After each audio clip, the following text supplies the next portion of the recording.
You're standing in a subway car. Across from you is a man in his 40s, a worn backpack with a broken strap, a scar above his left eyebrow. His fingers nervously tap the phone screen. 1, 2, 3, pause, then 1, 2, 3 again. You notice it because your gaze caught on him by chance while waiting for your stop. And suddenly, click in your head. This person has a life. Not an abstract one, but a real one. He woke up this morning. Maybe he argued with his wife over unwashed dishes. Maybe he got a letter that will change everything. Maybe he's heading to his dying father, or to a job interview that decides his mortgage. He has a childhood, first love, fears that keep him up at 3 a.m., a whole universe right across from you in that beat-up jacket. Now, the math. A 2018 MIT study showed that the average megacity resident visually encounters 11,000 to 16,000 people daily, every day. Each one is the protagonist of their own novel. If an average life spans 692,000 hours, then around you every day rushes by 11 billion hours of other people's stories, dramas, victories, defeats, secrets. You're a witness to infinity. But your brain doesn't see it. In 2012, writer John Koenig coined a word for this dizzying realization. Sonder, the sudden awareness that every random passerby is living a life as intricate and vivid as your own. It's not just a term, it's a cognitive glitch. The moment the illusion crumbles, and you see the world doesn't revolve around you. But here's the paradox.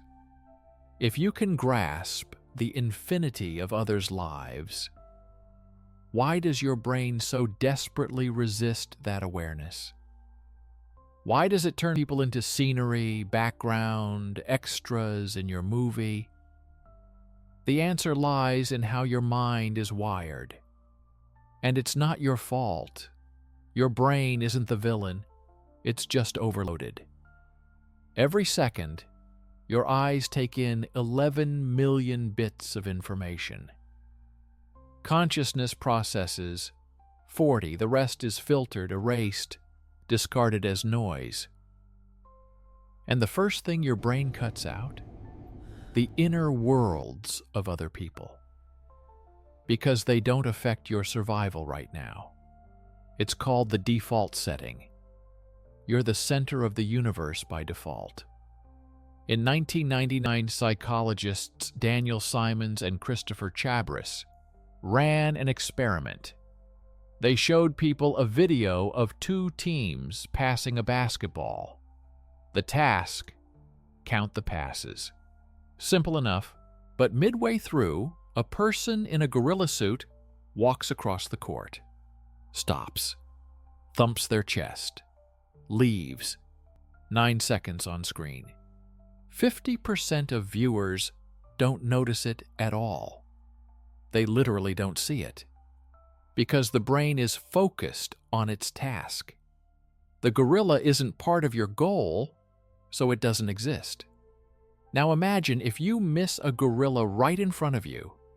How can you spot the inner drama of a stranger on the subway? Their divorce, their diagnosis, their hope. You'll say, but I know others have lives. Of course you do, intellectually. But in 1974, philosopher Thomas Nagel asked, what is it like to be a bat? You can study its brain, its echolocation, its behavior, but you'll never feel what it's like to hang upside down and perceive the world through sound. Subjective experience is incommunicable, even for the person right next to you, your mom, your partner, the one who's slept beside you for 5 years. You don't know what their pain feels like. You only know your projection of it. Empathy is always a guess, sometimes accurate, often not. But here's what's strange. In 1996, neurobiologist Giacomo Rizzolatti discovered mirror neurons, brain cells that fire when you act, and when you watch someone else act. You pick up a cup, neurons light up. You see someone pick up a cup, the same neurons light up. Your brain literally simulates others' experiences. The biology of empathy is built in. You can feel for others, but only when you pay attention. What happens when you force yourself to see? When you turn off autopilot and look at a stranger, not as scenery, but as a person? Scientists tested it, and the results were unexpected.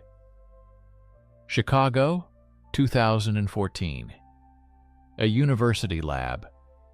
A group of psychologists recruits volunteers for an experiment innocently titled Strangers on a Train. The task is simple. Sit in a subway car and strike up a conversation with the person next to you. Not, "Excuse me, what time is it?" but a real talk. 5 minutes about anything. Before starting, researchers asked participants, "How do you think this will go?" 100% answered the same. Awkward, tense. The person will turn away or pop in earbuds. I'll look weird. It'll be uncomfortable for both. Classic projection. You assume the other feels what you do, the desire to stay invisible. But here's what actually happened. 92% of participants reported a positive experience, not neutral. Positive. People smiled, shared stories. A woman talked about her brother's funeral next week. A man about defending his dissertation after 7 years of prep.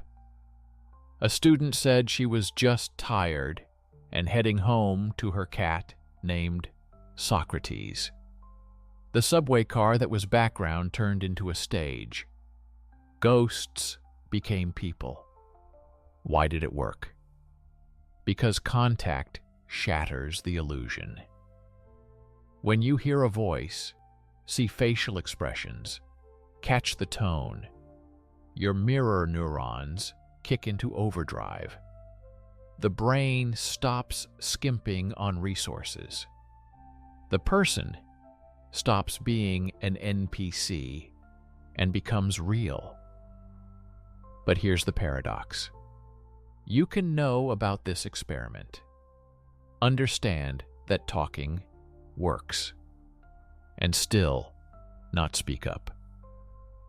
Because knowledge isn't feeling. You intellectually acknowledge the life across from you, but emotionally, they're still part of the scenery. The Japanese call it mono no aware, the pathos of things, the sad beauty of transience, the charm of a fleeting encounter lies in its fleetingness. The odds of seeing the same random passerby twice in a 1,000,000-person city? 0.0003%. Every meeting is unique in the universe, and you choose, see, or pass by. Both strategies are valid. You're not obligated to care about everyone. That's a path to burnout. But if every passerby is the lead in their own drama, then who are you? You're a background character in thousands of other stories, maybe millions. That girl you held the cafe door for? In 5 years, she'll remember that day, but not you. She'll recall the chat with her friend by the window, You're just a blur on the edge of her memory. The bus driver who waited while you ran to the stop? To him, you're the 152nd passenger of the shift. A number in the flow. He'll forget you in 7 seconds. It sounds like a sentence. Proof of your insignificance. But David Foster Wallace said the opposite in his "This is Water" speech. You're not the center of the universe because there are billions of centers. Every consciousness around you is as absolute a center as yours. You live in a multiverse of meanings where everyone is the god of their own reality. And the paradox, it doesn't diminish you, it liberates. Because if you're not the hero of the cosmos, you're free from the tyranny of your own importance. Your work failure? A catastrophe for you. But for 7 billion people, it's not even an event. They're busy with their own catastrophes. Buddhist monk Thich Nhat Hanh called it interbeing. You consist of non-you elements. Your coffee is the labor of a Colombian farmer you'll never meet. Your t-shirt is the hands of a Bangladeshi seamstress. Your thoughts right now are echoes of all the books, conversations, random phrases overheard on the subway. You're a node in an infinite network, not the center, a node. And every day, you change at least 150 lives, directly or indirectly. The cashier you smiled at, maybe it's their only smile of the shift. The driver you let merge at the intersection, he made it to a meeting that alters his career. Or doesn't matter. What matters is you influenced it. You're a background character, but you write the script. Back to that image, the subway car. Only now, you don't see a crowd. You see a constellation. Each person, a star burning with their own drama. Divorce, promotion, diagnosis, first date, last day before moving abroad. And you're a star too, in someone else's sky. Right now, someone remembers you, and you don't even know. You changed a life with a casual phrase 3 years ago, or yesterday. You're the background that shapes the figure. So what now with this knowledge? Tomorrow morning, you'll step into that car again, and you'll have a choice. You can pop in your music, bury yourself in your phone, slip back into default mode, where everyone around is just scenery, flickering pixels in your reality. That's fine. Your brain is tired. It needs protection from overload. But you can do otherwise. Pick one person. Don't stare. Just notice. The scuffed bag. Paint stains on their fingers. A ring on the ring finger. Or its absence. A scar. Weariness in the eyes. Or the opposite. A faint excitement. A nervous foot tap. Now, invent a story. Not the true one, a probable one. Where are they headed? Maybe to an interview they prepped for 3 months. Maybe to a sick parent. Maybe home, where nothing waits but a cat and a cold dinner. Maybe on a first date after divorce, and they're more scared than at 16. You'll never know the truth. But it doesn't matter. What matters is you activated your mirror neurons. You expanded your empathy range.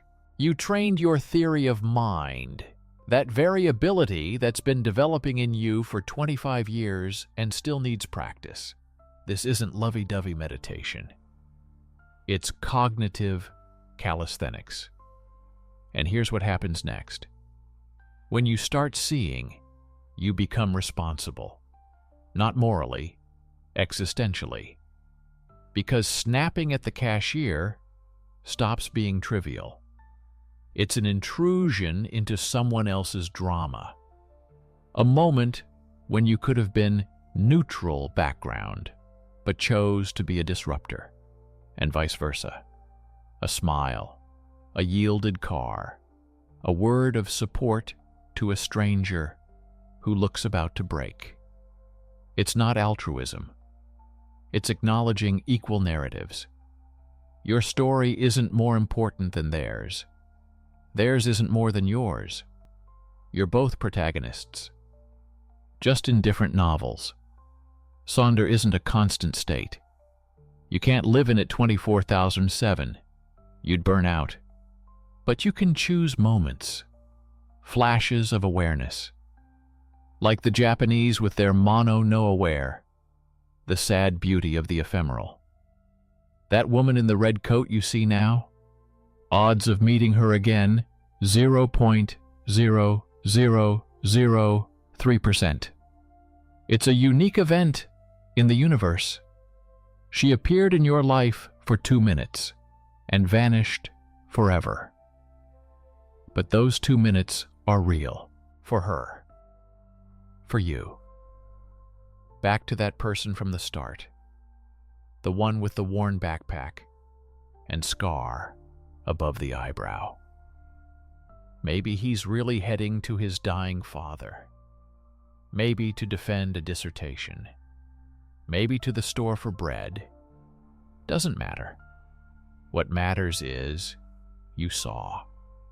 And in that seeing lies the difference between existence and life, between crowd and constellation, between loneliness in the car and realizing you're part of an infinite web of dramas, hopes, fears, small triumphs, and quiet defeats.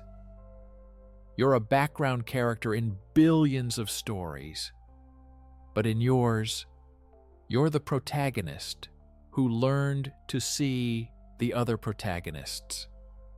And that might be the only meaning we need.